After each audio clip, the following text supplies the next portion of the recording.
नमस्कार दोस्तों, मैं doctor Ayush Jain, consultant laparoscopic and general surgeon. पिछले अंक में हमने देखा कि विद्याधर के राजा इंद्र से युद्ध में राक्षस वंशी माली की मृत्यु हुई और अब धीर गंभीर सुमाली ने सोचा, इंद्र का सामना करने का सामर्थ्य हम में नहीं है, और वह अपनी पूरी सेना समेत युद्ध मैदान से भाग खड़ा हुआ। माली को हराकर राजा इंद्र पूरे अभिमान से पहले से भी ज़्यादा सेना के साथ अपने नगर में आया और उसका इतना प्रभाव देखकर वह विजयार्थ पर्वत स्वर्ग कहलाने लगा, क्योंकि पराक्रमी राजा इंद्र का राज्य अब पूरे विजयार्थ पर्वत पर साम्राज्य में था और सारे के सारे विद्याधर राजा उसके अधीन थे। इंद्र विद्याधर राजा के राज्य में एक और विद्याधर राजा था, जिसका नाम था वैश्रमण। शुभ लक्षणों से युक्त और कमल समान नेत्रों वाला वैश्रमण इंद्र का प्रिय था। इंद्र ने उसे बुलाकर उसका सत्कार किया और कहा, प्रिय वैश्रमण, तुम मुझे प्रिय हो, इसलिए लंका नगरी जाओ और मेरी ओर से वहाँ शासन करो। जैसी आपकी आज्ञा देव। ऐसा कहकर वैश्रमण ने इंद्र विद्याधर के चरणों में नमस्कार किया और अपना परिवार सहित लंका नगरी में चला गया और निशंक होकर वहाँ राज्य करने लगा। और इधर इंद्र से हारकर और अपने बड़े भाई को युद्ध में खोकर सुमाली पाताल लंका में रहने लगा। वहाँ उसकी प्रीति नाम की रानी से एक सुंदर बालक का जन्म हुआ। रत्नों के समान कांति वाले बालक को देखकर इसका नाम रखा गया रत्नश्रवा। और यह रत्नश्रवा अर्थात हमारी रामायण के मुख्य पात्र रावण के पिता। जैसे जैसे रत्नश्रवा बड़ा होता गया, उसके गुण भी खिलते हुए फूलों की तरह खिलते और सुगंध फैलाते रहे। रत्नश्रवा शूरवीर, त्यागी और लोकवत्सल था। दुर्बुद्धि को नष्ट करने वाले रत्नश्रवा का चातुर्य विद्वानों के लिए भी उपकारी था। उसका मन सदा ही पुण्य कार्यों में लगा रहता और वह प्राणी मात्र पर अनुकंपा रखने वाला था। वह भी वंश परंपरा से चली आई अपनी लंका नगरी को पाना चाहता था, पर विद्याधर राजा इंद्र का पुण्य प्रकाशमान था और अभी तक उसी के द्वारा नियुक्त किया हुआ वैश्रमण लंका में राज्य करता था।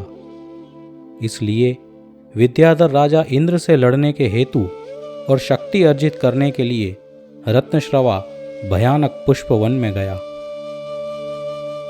भूतों और पिशाचों की डरावनी हंसी और जंगली पशुओं की आवाज से वह वन डरावना लग रहा था और रत्नश्रवा विद्या सिद्ध करने में लग गया। उसी समय उस भयानक पुष्प वन में एक सुंदर स्त्री ने प्रवेश किया और योगी रत्नश्रवा के सामने जाकर हाथ जोड़कर वह खड़ी हो गई। वह स्त्री थी राजा व्योम बिंदु की छोटी पुत्री कैकसी। जब रत्नश्रवा का ध्यान समाप्त हुआ तो वह सिद्ध भगवान को नमस्कार करके उसने इस स्त्री की तरफ देखा। कैकसी की आंखों में सरलता थी। नील कमल नेत्रों वाली और पुष्प की सुगंध रूप श्वासों वाली कैकसी ने रत्नश्रवा को प्रणाम किया, पर स्त्री को मात समान मानने वाले विनयी रत्नश्रवा ने पूछा, देवी, कौन से अक्षर तेरे नाम को प्राप्त हैं? आप कौन हैं? कैकसी ने अपना परिचय दिया और कहा, हे स्वामी, मैं राजा व्योम बिंदु की पुत्री कैकसी हूँ और मेरे पिता की प्रेरणा से मैं आपकी सेवा में उपस्थित हूँ। उसी समय मान संभीति नाम की विद्या रत्नश्रवा को सिद्ध हुई और उस विद्या शक्ति ने अपना शरीर प्रकट किया। उस विद्या के प्रभाव से पुष्प वन में रत्नश्रवा ने एक नगर बसाया। कैकसी प्रथम से ही रत्नश्रवा पर अनुरागी थी और आज जब रत्नश्रवा विद्या साधना के लिए वन में गया तो वह रत्नश्रवा के सामने अपना प्रेम प्रस्ताव रखने के लिए इस भयानक वन में अपनी पिता की आज्ञा से आई थी। कैकसी का प्रस्ताव स्वीकार कर रत्नश्रवा ने उसे विधि पूर्वक अपनी पत्नी बनाया और दोनों अपने इस बनाए हुए नगर में मन चाहे भोग भोगते हुए जीवन व्यतीत करने लगे। शोभनीय हृदय को धारण करने वाले उन दोनों में ऐसी अनुपम प्रीति थी कि वे क्षण मात्र भी एक दूसरे के सानिध्य के बिना नहीं रह सकते थे। रत्नश्रवा के नेत्र सदा कैकसी के मुखचंद्र पर गड़े रहते थे और कैकसी रत्नश्रवा की समस्त इंद्रियों का बंधन थी। अनुपम रूप, यौवन, विद्या, बल और पूर्वोपार्जित कर्म के कारण दोनों में परम आसक्ति थी। एक दिन रानी कैकसी अपने रत्नों के महल में अपने शयन कक्ष में थी। सोती हुई कैकसी के मुख पर पड़ता रत्नों का प्रकाश उसकी सुंदरता में अभिवृद्धि कर रहा था और उसके सुगंधित श्वासों से भंवरे उसके शयन कक्ष में मंडरा रहे थे। कैकसी गहरी निद्रा में थी और सुबह का सूरज बस उगने को था और सूर्य की प्रथम किरणों से ही कैकसी उठ गई। उसके मुख पर अनुपम तेज था और उठकर सर्वप्रथम जिनेश्वर भगवान को याद करके उसने धरती पर कदम रखा और मंगल कार्य पूर्ण करके और शुभ वस्त्रों को धारण करके वह अपने पति के समीप पहुंची और कहा,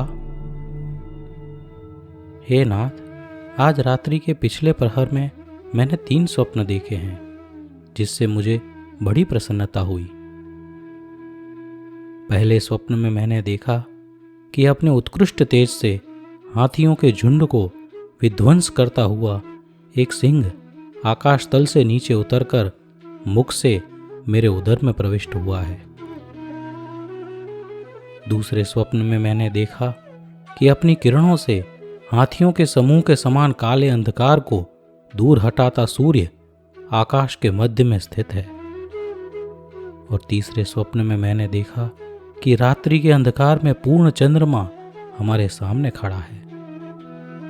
इन स्वप्नों को देखकर मेरा मन प्रफुल्लित हो गया और प्रातःकाल को मेरी निद्रा टूट गई। हे स्वामी, इन सपनों का क्या अर्थ है?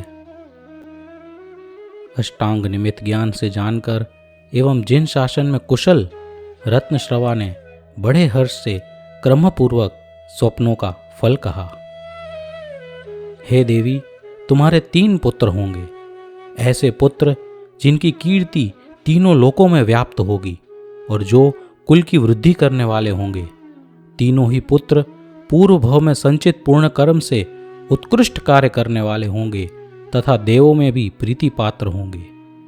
उन पुत्रों में प्रथम पुत्र जगत का अत्यंत हितकारी होगा।